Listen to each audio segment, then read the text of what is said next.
In that ancient epoch when even the Antarctic continent had not yet been completely sealed by glaciers, there once walked upon the earth a life form of the most paradoxical nature. He possessed a suit of bony armor that even top predators would find difficult to tear apart, with dense, intricate osteoderms extending all the way across his underbelly and between every single rib. Yet, such a near-fanatical, pure iron defense had never once participated in any bloody struggle for supremacy throughout tens of millions of years. His entire life was dedicated to those green fissures hidden beneath ancient bald cypresses, emanating moist mist. Tonight, by the flickering warmth of the hearth, with this story that requires no effort to remember, let us step into his true life. Minmi Mini, defined in cold paleontological taxonomy as a small and perhaps even clumsy-looking early ankylosaur. But on that ancient Australian landmass of vast temperature fluctuations, Mini used a near-eternal, slow rhythm to find the softest sanctuary for himself amidst nature's most brutal successions. This is not a grand narrative of defiance and heroism, but a tranquil, lingering song of how to find warmth upon the earth and how to completely relax one's body on a rainy night. The Australian continent of the mid-Cretaceous was not yet as arid and desolate as it is today. The air there was always damp, carrying the characteristic heaviness and tenderness of polar warm currents. The trees in the forest grew immensely tall, their layered foliage blocking the sky so completely that only shattered fragments of golden light could lazily sprinkle onto the moss-covered ground. Mini stood alone beneath a giant tree fern, his body of just over a meter long looking extraordinarily minuscule before these ancient plants, like a tiny hermit who had wandered into a kingdom of giants. His back was covered with an orderly arrangement of bony plates that, under the refraction of those light and shadow fragments, exuded a rough and steady texture akin to weathered rock.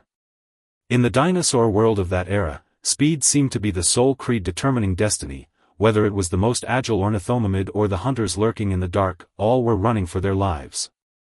But Mini was stripped of this speed. Due to the weight of his bony armor and his short limbs, every step he took seemed somewhat wobbly, as unhurried and deliberate as an ancient beetle navigating upstream in the river of time.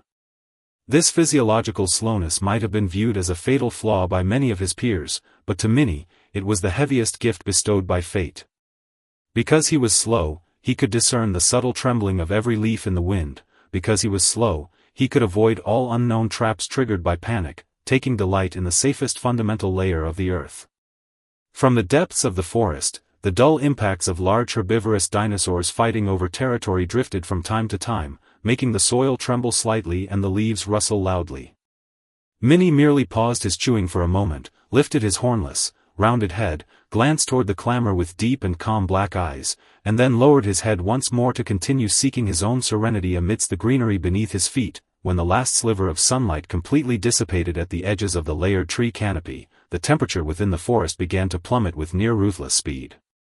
A polar cold front, unique to the region, swept silently from the south, instantly condensing the once moist air into heavy fog that pressed down like lead upon the head of every fragile life form. The clamor of the forest finally dispersed, and the vast majority of dinosaurs began to shiver in the darkness, huddling tightly together in an attempt to use the collective warmth of the herd to combat this long, freezing night. Yet Mini remained solitary.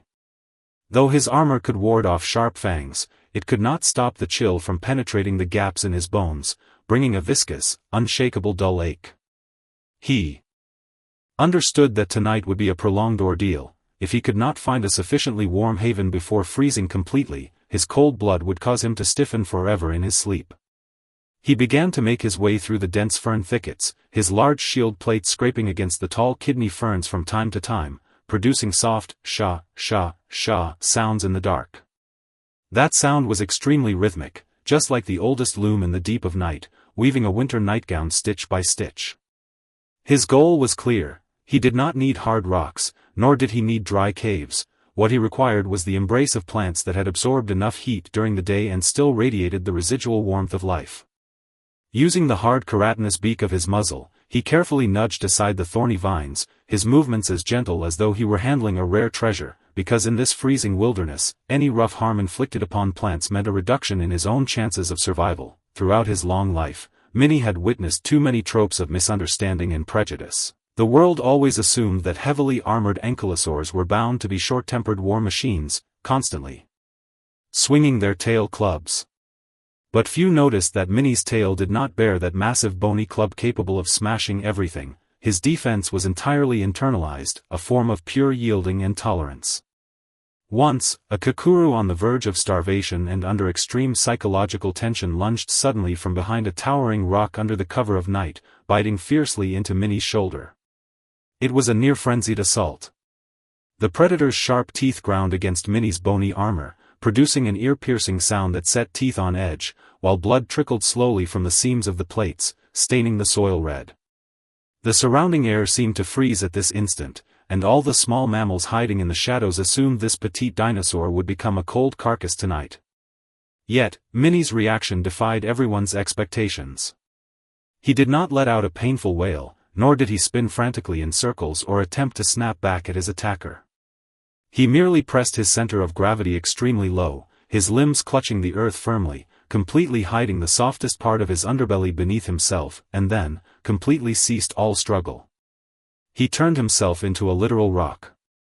No matter how frantically the predator bit and clawed, he maintained absolute stillness and composure, as though the flesh enduring the pain did not belong to him. The restraint and endurance displayed in such an extreme crisis emanated a deathly silence that drove the predator to despair. As time wore on, the predator's physical strength began to drain rapidly, and the frenzy in its eyes was gradually replaced by an inexplicable dread. Ultimately, having exhausted its very last ounce of strength in despair, that proud predator had no choice but to release its blood-drenched jaws and, carrying a body full of exhaustion and defeat, retreat step by step back into the depths of darkness, while Minnie's breathing rhythm had not faltered even a fraction. At midnight, the dark clouds that had accumulated for an entire day could finally no longer bear their weight and turned into a prolonged, exceedingly gentle polar night rain. Pattering down softly. The rain beat against the large frills of the giant tree ferns, making crisp, tap, tap, tap sounds that converged into an endless concerto across the vacant, ancient plain. By this time, Minnie had finally found what he had been searching for in a secluded hollow naturally woven by hundreds of giant bird's nest ferns. The ground there was piled several feet thick with ancient fallen leaves that, kept away from sunlight year-round, remained soft and warm, emitting a faint warmth laced with the aromatic scent of plant oils. Minnie halted at the edge of the hollow. He slowly bent his forelimbs, allowing his frame, worn out from the long trek and the recent encounter, to sink inch by inch into that green ocean. As he descended, those broad, soft fern leaves wrapped gently around him from all directions, like an affectionate, ancient mother tucking him in tightly with large green hands. Minnie let out a sigh, the breath escaping his rounded nostrils to form a faint puff of white vapor in the moist air, which was swiftly and entirely absorbed by the surrounding vegetation. He began to slowly, inch by inch, adjust his posture, tucking his shortened limbs tightly beneath his abdomen and burying his head, covered in fine plates, deeply between his front paws. Within this natural nesting hollow entirely enclosed by plants, the freezing wind and cold rain outside could no longer touch him in the slightest. He only felt thoroughly warm, and every tensed muscle completely unraveled at this moment.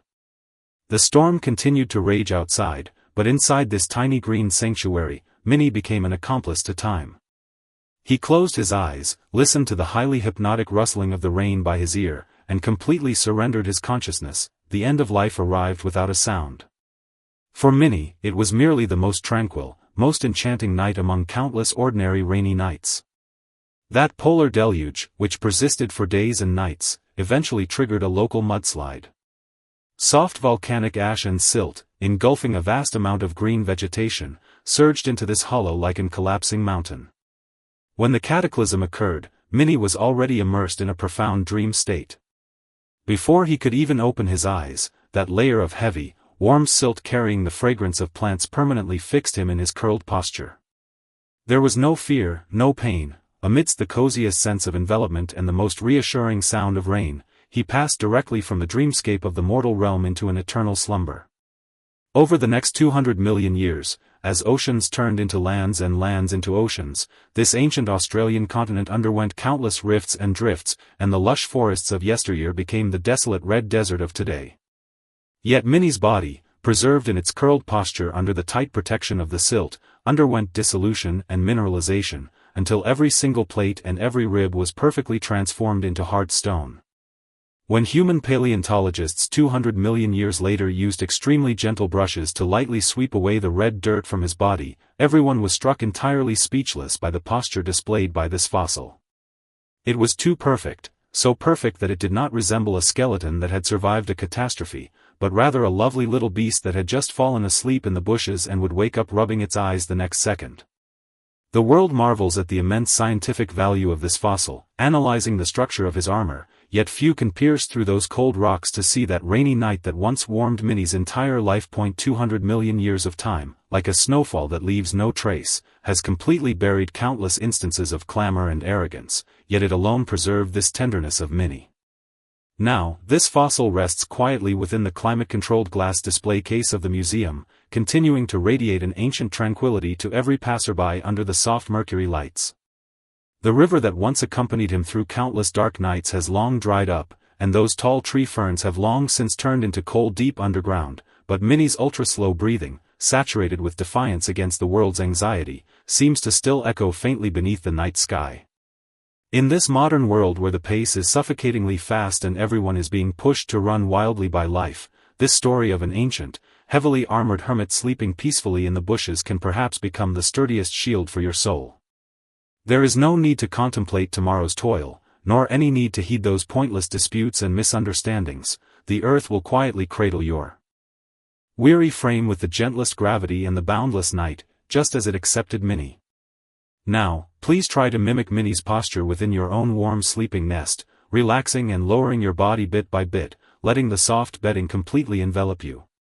Outside the window, a night breeze might be blowing, or a gentle rain might be falling. Those are all the gentle echoes of that polar night rain from 200 million years ago traveling through time and space.